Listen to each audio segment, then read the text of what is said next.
The Great Gatsby. Written by Scott Fitzgerald. Chapter 2. About halfway between West Egg and New York, the motor road hastily joins the railroad and runs beside it for a quarter of a mile, so as to shrink away from a certain desolate area of land. This is a valley of ashes, a fantastic farm where ashes grow like wheat into ridges and hills and grotesque gardens, where ashes take the forms of houses and chimneys and rising smoke and, finally, with a transcendent effort, of ash-gray men, who move dimly and already crumbling through the powdery air. Occasionally a line of gray cars crawls along an invisible track, gives out a ghastly creak, and comes to rest, and immediately the ash-gray men swarm up with leaden spades and stir up an impenetrable cloud, which screens their obscure operations from your sight. But above the gray land and the spasms of bleak dust which drift endlessly over it, you perceive, after a moment, the eyes of Dr. T. J. Eckelberg. The eyes of Dr. T. J. Eckelberg are blue and gigantic. Their retinas are 1 yard high. They look out of no face, but instead, from a pair of enormous yellow spectacles which pass over a non-existent nose. Evidently some wild wag of an oculist set them there to fatten his practice in the borough of Queens, and then sank down himself into eternal blindness, or forgot them and moved away. But his eyes, dimmed a little by many paintless days, under sun and rain, brood on over the solemn dumping ground. The Valley of Ashes is bounded on one side by a small foul river, and, when the drawbridge is up to let barges through, the passengers on waiting trains can stare at the dismal scene for as long as half an hour. There is always a halt there of at least a minute, and it was because of this that I first met Tom Buchanan's mistress. The fact that he had one was insisted upon wherever he was known. His acquaintances resented the fact that he turned up in popular cafes with her and, leaving her at a table, sauntered about, chatting with whomsoever he knew. Though I was curious to see her, I had no desire to meet her, but I did.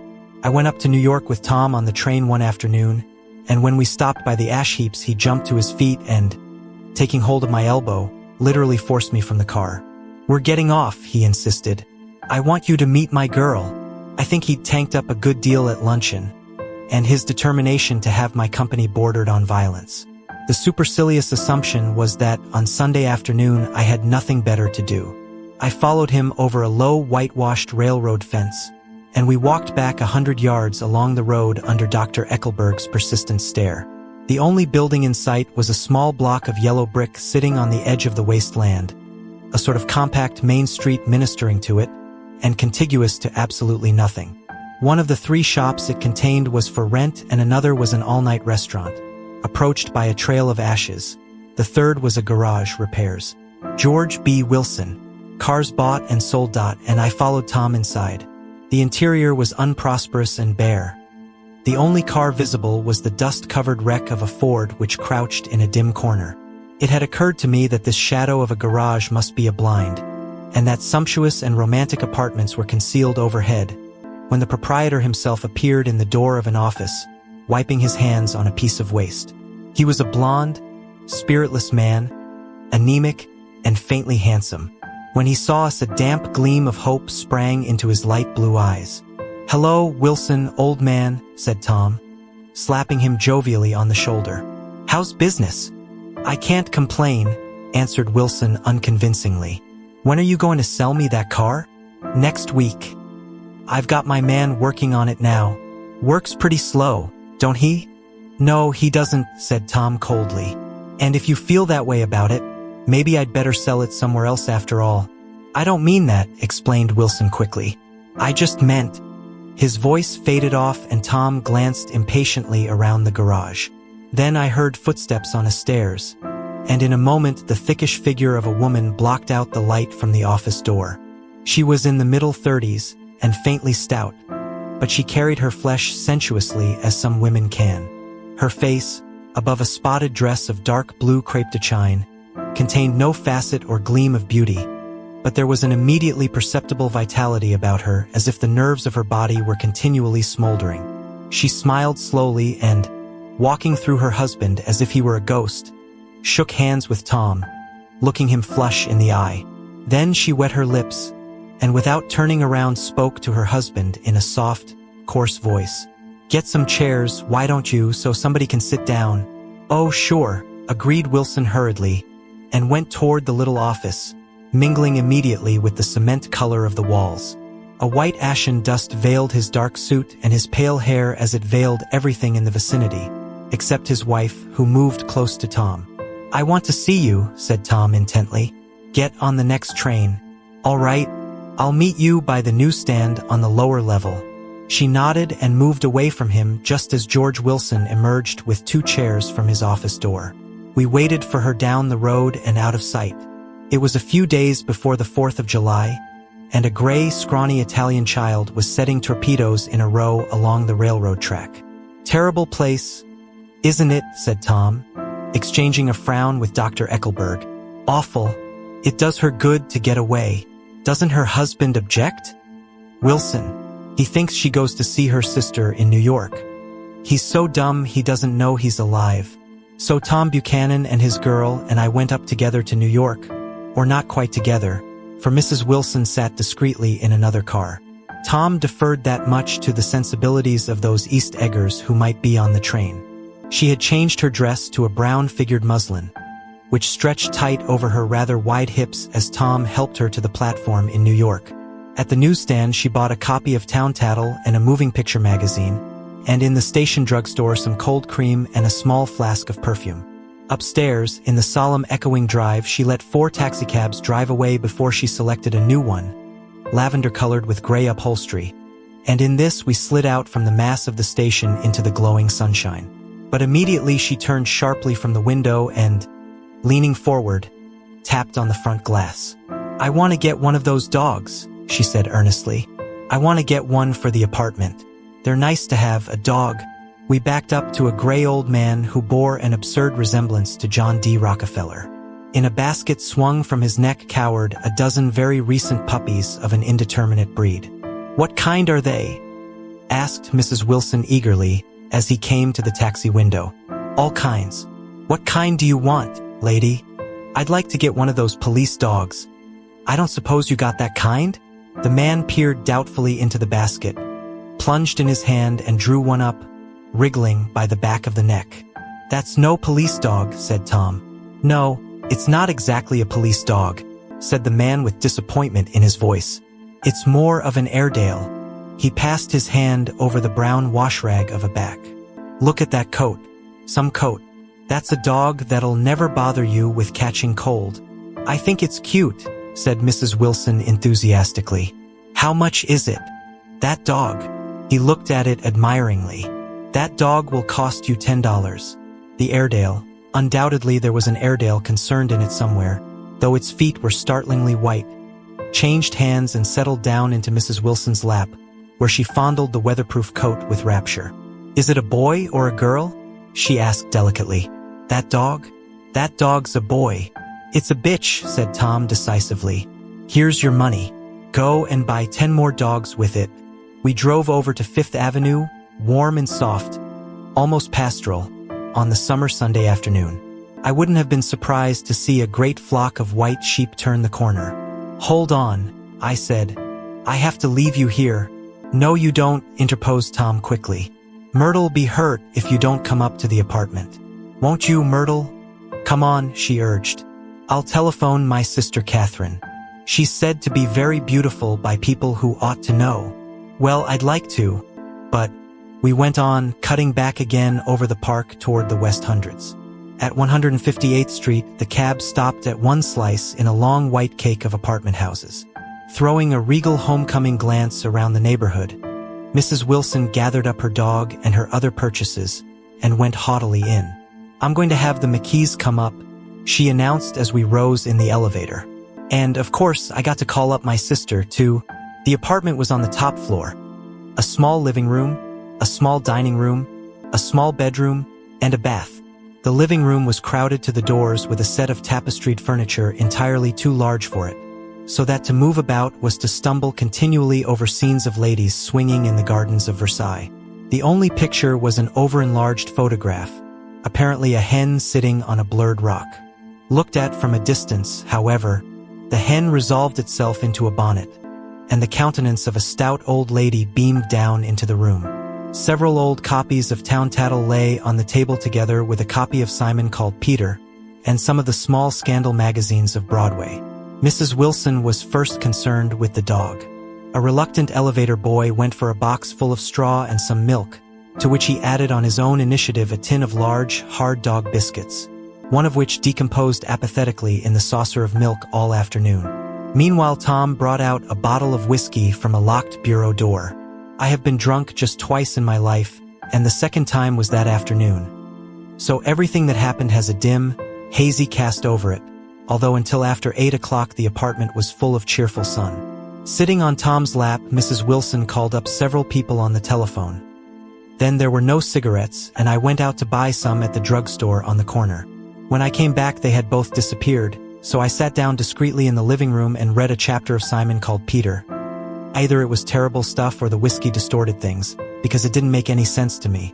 Just as Tom and Myrtle, after the first drink Mrs. Wilson and I called each other by our first names, reappeared, company commenced to arrive at the apartment door. The sister, Catherine, was a slender, worldly girl of about 30, with a solid, sticky bob of red hair and a complexion powdered milky white. Her eyebrows had been plucked and then drawn on again at a more rakish angle, but the efforts of nature toward the restoration of the old alignment gave a blurred air to her face. When she moved about there was an incessant clicking as innumerable pottery bracelets jingled up and down upon her arms. She came in with such a proprietary haste, and looked around so possessively at the furniture that I wondered if she lived here. But when I asked her, she laughed immoderately, repeated my question aloud, and told me she lived with a girlfriend at a hotel. Mr. McKee was a pale, feminine man from the flat below. He had just shaved, for there was a white spot of lather on his cheekbone, and he was most respectful in his greeting to everyone in the room.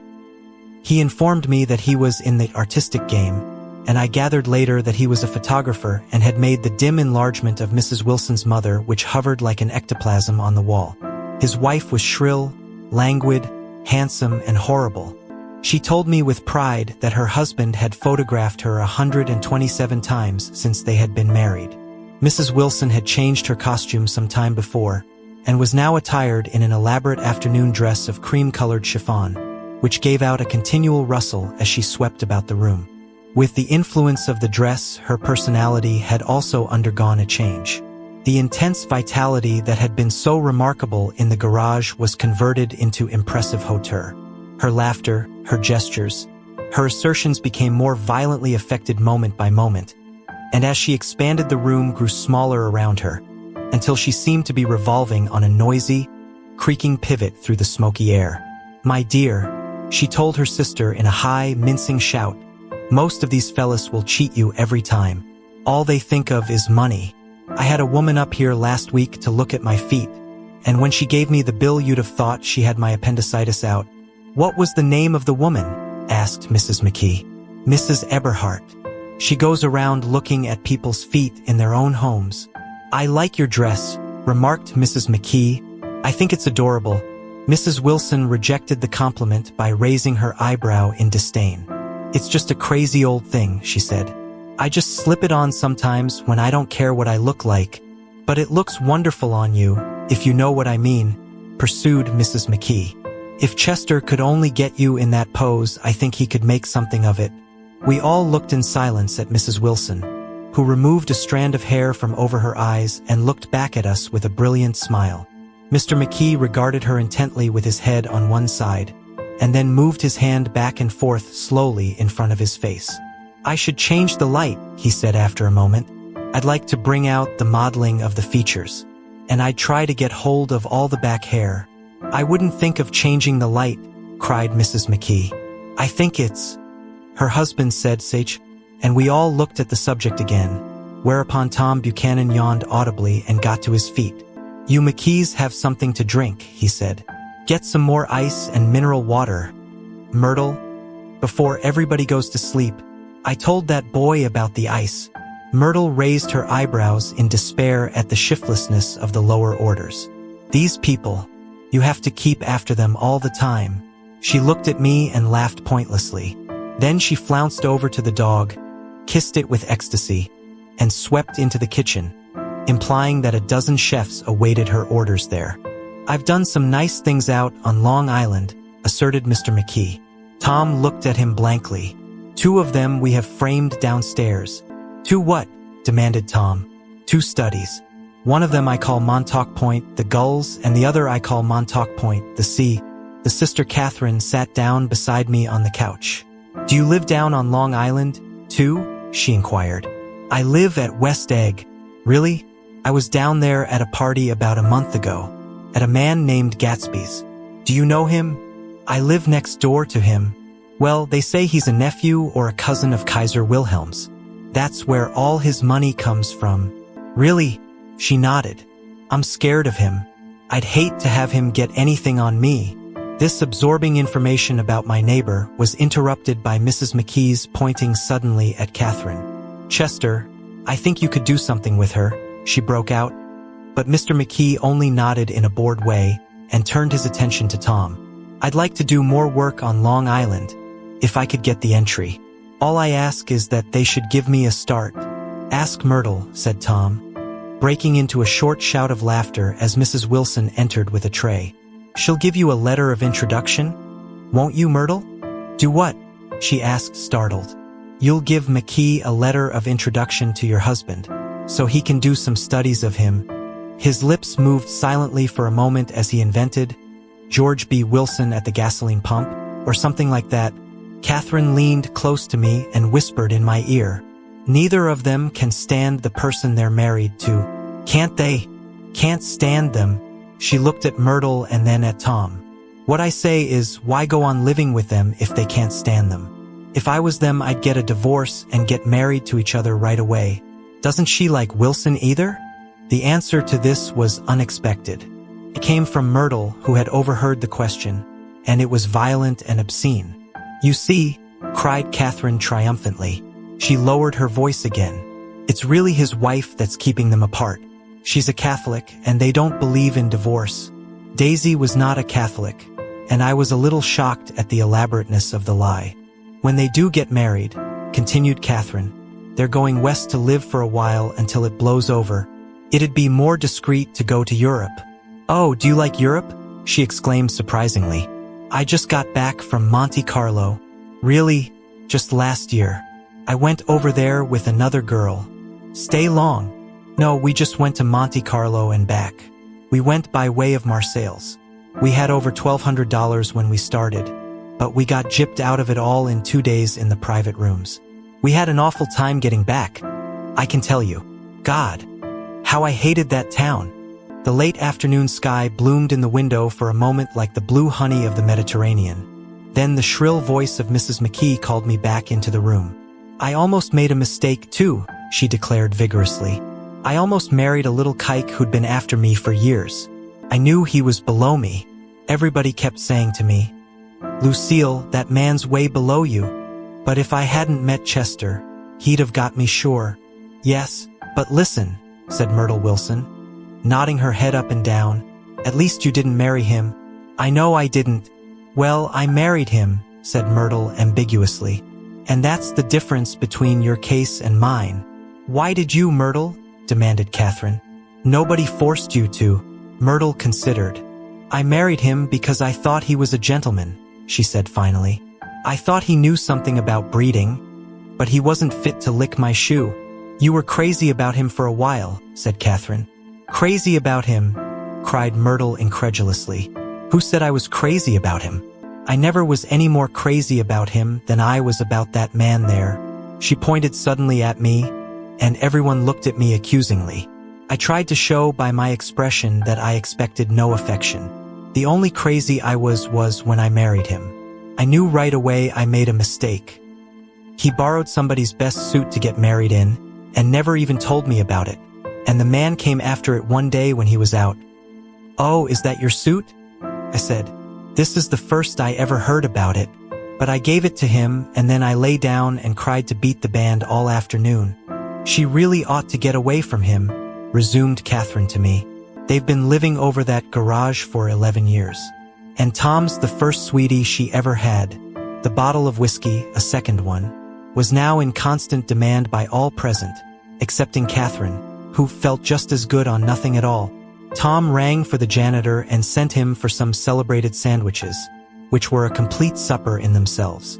I wanted to get out and walk eastward toward the park through the soft twilight, but each time I tried to go I became entangled in some wild, strident argument which pulled me back, as if with ropes, into my chair. Yet high over the city our line of yellow windows must have contributed their share of human secrecy to the casual watcher in the darkening streets. And I saw him too, looking up and wondering. I was within and without, simultaneously enchanted and repelled by the inexhaustible variety of life. Myrtle pulled her chair close to mine, and suddenly her warm breath poured over me the story of her first meeting with Tom. It was on the two little seats facing each other that are always the last ones left on the train. I was going up to New York to see my sister and spend the night. He had on a dress suit and patent leather shoes, and I couldn't keep my eyes off him. But every time he looked at me, I had to pretend to be looking at the advertisement over his head. When we came into the station, he was next to me, and his white shirt front pressed against my arm, and so I told him I'd have to call a policeman, but he knew I lied. I was so excited that when I got into a taxi with him, I didn't hardly know I wasn't getting into a subway train. All I kept thinking about over and over was, "You can't live forever. You can't live forever." She turned to Mrs. McKee and the room rang full of her artificial laughter. "My dear," she cried, "I'm going to give you this dress as soon as I'm through with it. I've got to get another one tomorrow. I'm going to make a list of all the things I've got to get. A massage and a wave, and a collar for the dog, and one of those cute little ashtrays where you touch a spring, and a wreath with a black silk bow for Mother's grave that'll last all summer." I got to write down a list so I won't forget all the things I got to do. It was 9 o'clock. Almost immediately afterward, I looked at my watch and found it was 10. Mr. McKee was asleep on a chair with his fists clenched in his lap, like a photograph of a man of action. Taking out my handkerchief, I wiped from his cheek the spot of dried lather that had worried me all the afternoon. The little dog was sitting on the table looking with blind eyes through the smoke, and from time to time groaning faintly. People disappeared, reappeared, made plans to go somewhere, and then lost each other, searched for each other, found each other a few feet away. Sometime toward midnight, Tom Buchanan and Mrs. Wilson stood face to face discussing, in impassioned voices, whether Mrs. Wilson had any right to mention Daisy's name. "Daisy! Daisy! Daisy!" shouted Mrs. Wilson. "I'll say it whenever I want to. Daisy! Die!" Making a short, deft movement, Tom Buchanan broke her nose with his open hand. Then there were bloody towels upon the bathroom floor, and women's voices scolding, and high over the confusion a long broken wail of pain.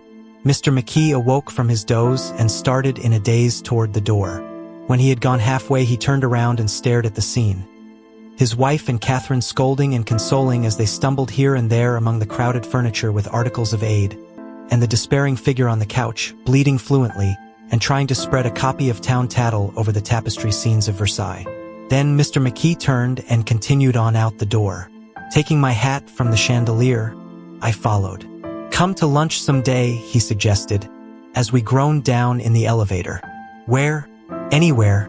Keep your hands off the lever," snapped the elevator boy. "I beg your pardon," said Mr. McKee with dignity. "I didn't know I was touching it." "All right," I agreed, "I'll be glad to."